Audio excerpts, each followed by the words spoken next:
नमस्कार, जय माता दी। मैं हूँ आपकी अपनी लाइफ डिज़ाइनर जीतू आचार्य। रक्षाबंधन के त्यौहार की पर्व की आप सभी को हार्दिक शुभकामनाएं हैं। अब ये रक्षाबंधन का पर्व जब आ ही रहा होता है तो हम इतने ज़्यादा एक्साइटफुल होते हैं कि हम मार्केटों में बहुत ज़्यादा सामान खरीदने लग जाते हैं। अगर भाई पास में हैं तो उन्हें डायरेक्ट राखी बांधते हैं, और अगर भाई आपके दूर रहते हैं तो उन्हें आप राखी जो है वो पोस्ट कर देते हैं। लेकिन राखी जब आप पोस्ट करते हैं तो उसमें क्या क्या चीज़ें होनी बहुत ज़रूरी है। ये मत सोचिएगा कि पैकेट छोटा बना या बड़ा बना, इतने छोटे से पैकेट के अंदर सब कुछ डल सकता है।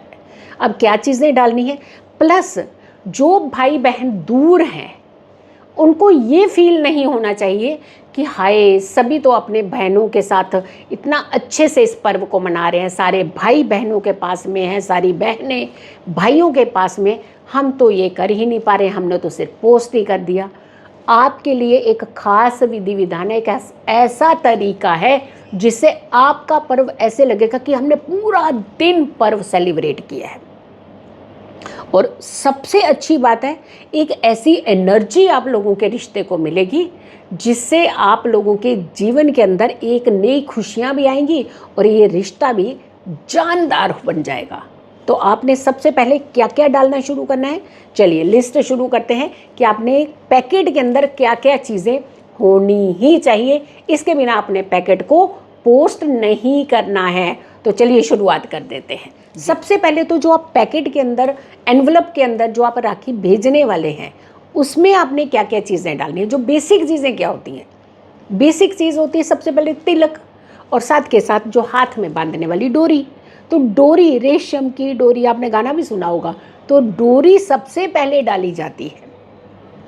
डोरी जो बांधी जाती है, बहुत सारे लोगों की ऐसी मान्यता भी होती है, जब नवरात्रि समाप्त होते हैं तब वो उस डोरी को खोलते हैं, वो खोलते नहीं है पहले। तो ऐसे बहुत सारों की अलग अलग मान्यताएं हैं। कुछ लोग 40 दिन के बाद खोलते हैं, कुछ लोग पूरे पर्व जब नवरात्रि का भी निकल जाता है उसके बाद खोलते हैं। तो ऐसे कई लोगों की अलग मान्यता, लेकिन वो डोरी हमेशा बंधी रहती है। जो स्टाइलिश आपकी राखियाँ होती है ना, वो कई बार ऊपर से उखड़ गई या कुछ हो गया या टूट गई तो ऐसे लगता है, भाई को भी लगता है ये राखी टूट गई, हमारे इमोशंस जुड़े हुए थे इस राखी के साथ, अब हम क्या करें। तो आपने जो भी आप स्टाइलिश राखी भेज रहे हैं भेजिए, आप, कोई दिक्कत नहीं है। हर एक डिफरेंट तरीके से अपने एक त्यौहार को, पर्व को मनाना चाहता है, लेकिन साथ के साथ डोरी ज़रूर भेजिएगा। दूसरी बात, तिलक, रोली, इसे ज़रूर भेजना है। ये आपके भाई के आज्ञा चक्र को तेज करने का एक वो औषधि है जिससे आपके भाई की रक्षा भी होगी, सुरक्षा भी होगी, और साथ के साथ एक नई ऊर्जा भी उनके जीवन के अंदर होगी। तो आपने रोली ज़रूर भेजनी है। अक्षत ज़रूर डालने उसमें, यानी कभी क्षय नहीं होने वाले रिश्ते, कभी क्षय नहीं होने वाली भावनाएं, तो अक्षत के मात्र कुछ दाने आपने ज़रूर डालना है। केसर ज़रूर डालना है, जो कि शुभता का प्रतीक माना गया है और जिससे आपके भाई के आज्ञा चक्र को बल मिलता है। तो केसर भी आपने ज़रूर डालना है। दूब, दूर्वा जिसे हम कहते हैं, वो ज़रूर डाला जाता है। वो शुभता का प्रतीक माना जाता है, वो स्वच्छता का प्रतीक मानी जाती है, वो आपके जीवन के रिश्तों की एक नींव को स्ट्रॉन्ग करने की एक औषधि मानी जाती है। तो आपने दूब भी, दूर्वा भी, चाहे मात्र कुछ शाखें ही उसमें डाल करके भेजिए, उसे ज़रूर भेजना है। फिर आती है बात कि आप मिष्ठान, मुँह मीठा भी तो कराते हैं ना आप अपने भाई का, तो वो क्या होनी चाहिए चीज़, आपको पंचमेवा, चाहे एक टुकड़ा ही क्यों ना उसमें डालें, तो वो ज़रूर होना चाहिए। या फिर आपने ये ध्यान रखना है कि अगर वो सब चीज़ें नहीं डालें तो खाली किशमिश भी आप डाल सकते हैं, या फिर थोड़ी सी मिश्री ही डाल सकते हैं। अब आपको लगेगा कि इतना बड़ा पैकेट बन जाएगा तो कैसे हम सामान भेजेंगे, ये इतना बड़ा पैकेट नहीं बनेगा। आपके भावनाओं के आगे ये बहुत छोटा सा पैकेट है, लेकिन आपकी भावनाओं की एक कद्र करने वाला पैकेट तैयार हो रहा है। यानी कोई भी ऐसी चीज़ हो जो अधूरी ना भेजिएगा। एक रुमाल हमेशा भेजा जाता है, लेकिन रुमाल को डायरेक्ट सफ़ेद रुमाल को नहीं भेजा जाता, उस पर या तो आप केसर का तिलक करके भेजिए या फिर एक रोली का थोड़ा सा तिलक लगा करके उस रुमाल को ज़रूर भेजिएगा। यानी कहा जाता है कि वस्त्र दिया जाता है इस समय, अच्छा माना जाता है, शुभ माना जाता है ये वस्त्र देना। लेकिन आप वस्त्र वैसे तो नहीं भेज पाएंगे, तो आप एक हैंकी, एक रुमाल भेजिए, लेकिन उसमें केसर का या तिलक लगा करके भेजिए, या फिर रोली का तिलक लगा करके भेजिएगा। तो ये तो आपने भेज दी सामग्री। अगर नहीं अभी तक पैकेट तैयार हुआ है तो ये सारी चीज़ें डाल लीजिएगा। और अगर पैकेट तैयार करके भेज चुके हैं, सिर्फ मात्र एक रक्षा सूत्र आप डाल करके भेज चुके हैं, तो दोबारा से ये साथ में सामान फिर से एक बार भेज दीजिएगा, ताकि उनको भी सरप्राइज़ हो जाएगा, अच्छा दूसरा पैकेट में क्या आया है, खास करके बहन ने क्या भेजा है। तो आप इसे पूरी सामग्री को भेजें, ताकि आप ये पर्व को जो आप मनाने जा रहे हैं उसमें कोई भी चीज़ की कमी ना हो, चाहे वो मिष्ठान हो, चाहे आपका तिलक हो, चाहे हाथ का कलावा हो, रोली हो, डोरी हो, रक्षा सूत्र हो। तो यानी सारी चीज़ें मिला करके अगर हम देखते हैं तो एक कंप्लीट चीज़ें जो होगी वो उन तक पहुँचेगी। अब आइए कि बहनें दूर हैं, हमने रक्षा सूत्र तो भेज दिया, लेकिन सब कोई इस समय, सबको आप तैयार होते हुए देखते हैं, जाते हुए देखते हैं, बहनों को भाइयों के घर में जाते हुए देखते हैं, तो भाई लेने आ रहे हैं, भाई छोड़ने आ रहे हैं, तो कहीं ना कहीं मन के अंदर एक टीस सी उठती है कि हाय हम अकेले हैं इस समय, हमने ऐसा क्यों नहीं किया, हम क्यों नहीं वहाँ पहुँच पाए।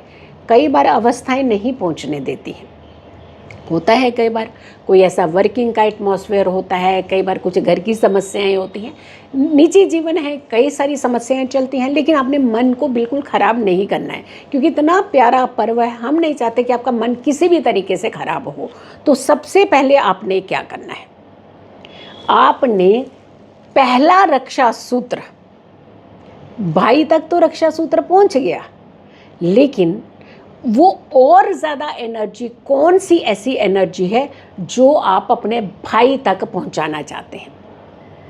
गणेश भगवान जी को तिलक कर दीजिएगा इस दिन। गणेश भगवान जी को सिंदूर का तिलक करिएगा, रोली का तिलक करिएगा, और साथ के साथ एक छोटी सी डोरी उनके हाथ में बांध दीजिए या उनके आगे रख दीजिएगा। प्रथम पूजनीय देवता है, पहली अर्जी आप तक पहुंच जाएगी, उन तक पहली अर्जी पहुंची, यानी आपके भाई तक वो एनर्जी पहुंच गई। तो आपने पहला भगवान गणेश को आपने रक्षा सूत्र बांधना है, तिलक लगाना है, तस्वीर है, मूर्ति है, जो भी है आपके पास उसमें करिए आप ये विधि विधान, ध्यान करिए आप उनका, और एक कामना मांगिए कि आपके भाई की रक्षा हो, सुरक्षा हो, आप दोनों के बीच में खूब अच्छे से प्यार बना रहे, इज्जत मान सम्मान जो है ये बना रहे। तो आप पहला ये उपाय कर दीजिए। फिर आप ये सावन के महीने में आती है रक्षाबंधन, कब आता है, जब सावन की पूर्णिमा, श्रावणी पूर्णिमा होती है, यानी सावन का महीना पूरा भगवान भोलेनाथ को समर्पित होता है। तो आपने दूसरा रक्षा सूत्र जो होता है, क्योंकि जब भगवान श्री हरि शयन निद्रा में जाते हैं तो कौन होते हैं आपके पास, भ्रमण कौन कर रहे होते हैं धरती के ऊपर, भगवान भोलेनाथ। तो भोलेनाथ को दूसरी राखी आपने भगवान भोलेनाथ को बांधनी है, उनके समक्ष रखनी है, उन्हें भी आपने तिलक लगाना है, लेकिन आपने ये पीले चंदन का तिलक लगाना है। और साथ के साथ ध्यान रखिएगा, भोग लगाते जाइएगा, साथ के साथ पंचमेवा का एक छोटा सा पैकेट ज़रूर बना लीजिएगा। आपने सभी देवी देवताओं को भोग लगाना है आपने। तो आपने दूसरी जो रक्षा सूत्र है वो आपने भगवान भोलेनाथ को बांधनी है। श्री हरि पालनहार, आपके जीवन के सारे कष्टों को हर लेते हैं।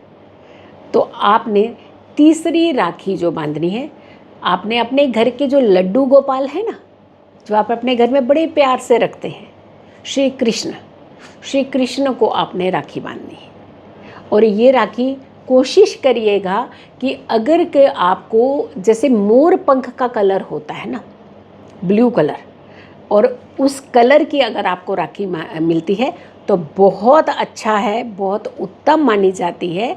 आपने ये रक्षा सूत्र जो है भगवान श्री हरि, भगवान श्री कृष्ण, इनका ध्यान करते हुए श्री कृष्ण को बांध देनी है। और आपने साथ के साथ उन्हें भोग भी लगाना है। तो ये जितने भी हैं ये सारे उपाय आपने इस दिन करने हैं। तो आपको देखना फील नहीं होगा, इनफैक्ट आप भाई के पास जाते तो एक रक्षा सूत्र बांध रहे होते हैं, यहाँ तो सोचिए आपका पूरा दिन का रिचुअल लग रहा है ऐसे। अब जागृत देवता होते हैं हनुमान जी, जो हमारी पुकार बड़ी जल्दी सुन लेते हैं, हमें हर संकट से बचाते हैं। संकट मोचक कहा गया है, नहीं, हर संकट से आपको बचाते हैं, आपके भाई को बचाएंगे, आपको संकटों से भी बचाएंगे और साथ के साथ आपकी पूरी पुकार भी सुन लेंगे, आपके कष्ट हर लेंगे। तो आपने चौथी राखी किसको बांधनी है? हनुमान जी को। तो हनुमान जी को आपने जो चौथी राखी बांधनी है वो नारंगी रंग का आप रक्षा सूत्र लीजिएगा और आप उन्हें रक्षा सूत्र जो है बांध दीजिएगा। और साथ के साथ भोग तो आप लगाइए। अगर बूंदी का भोग आपको मिल जाए तो हम कहेंगे कि इस दिन बूंदी के भोग को ज़रूर आप हनुमान जी के आगे अर्पित कीजिएगा। और फिर कर दीजिएगा फ़ोन अपने भाई को कि भाई तूने राखी बांध ली है, कि हमने सारे देवी देवताओं से आपकी मन्नतें मांग ली हैं इस रिश्ते को खूबसूरत बनाए रखने के लिए, आपकी सुरक्षा के लिए, हमारे जीवन के अंदर सुख समृद्धि के लिए हमने सारे देवी देवताओं को प्रसन्न कर लिया है। आप देखिएगा कि आपके भाई का रिएक्शन कैसा होगा।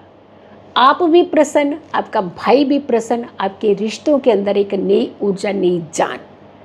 तो आप रक्षाबंधन का इस बार का त्यौहार जो है, ये नहीं सोचना है कि भाई हमारे दूर हैं, हम क्या करें, हाय हम तो राखी नहीं बांध पाए, सब लोग तो जा कर के बांध आए राखी। आप ये सारे रिचुअल्स को कीजिएगा, यकीन मानिए पूरा दिन आपका ऐसे लगेगा जैसे पर्व है, पर्व की तरह मनाएंगे आप इस त्यौहार को। तो आप इस तरीके से त्यौहार मनाइए और सारी बहनों तक इस वीडियो को ज़रूर पहुंचा दीजिएगा। बहुत सारी बहनें होती हैं जो दूर होती हैं, नहीं पहुंच पाती हैं अपने घर तक, अपने परिवार तक, या फिर भाई किसी ऐसी जॉब में है या ऐसे वर्क में है जो आप तक नहीं पहुंच पा रहे हैं। तो लेकिन रिश्ते हैं ना, दिल के रिश्ते हैं, दिल के रिश्तों में गैप कहाँ आने देना है, आपने आने ही नहीं देना है। तो जो हमने तरीका बताया है उस तरीके को अपनाइए ताकि आपके जीवन के अंदर हमेशा सभी देवी देवताओं का भी आशीर्वाद रहे और आप लोगों का रिश्ता भी जानदार रहे। सो वीडियो को बहुत सारे लोगों को ज़रूर शेयर कीजिएगा और मेरी आने वाली सारी वीडियो ज़रूर देखें। खुश रहें, स्वस्थ रहें, पॉजिटिव रहें। पॉजिटिव रहते हैं तो हर समस्या से आप दूर रहते हैं। जल्दी हाजिर होंगे एक अच्छी वीडियो के साथ। तब तक के लिए नमस्कार, जय माता दी और आपको हार्दिक शुभकामनाएं हैं रक्षाबंधन के पर्व की।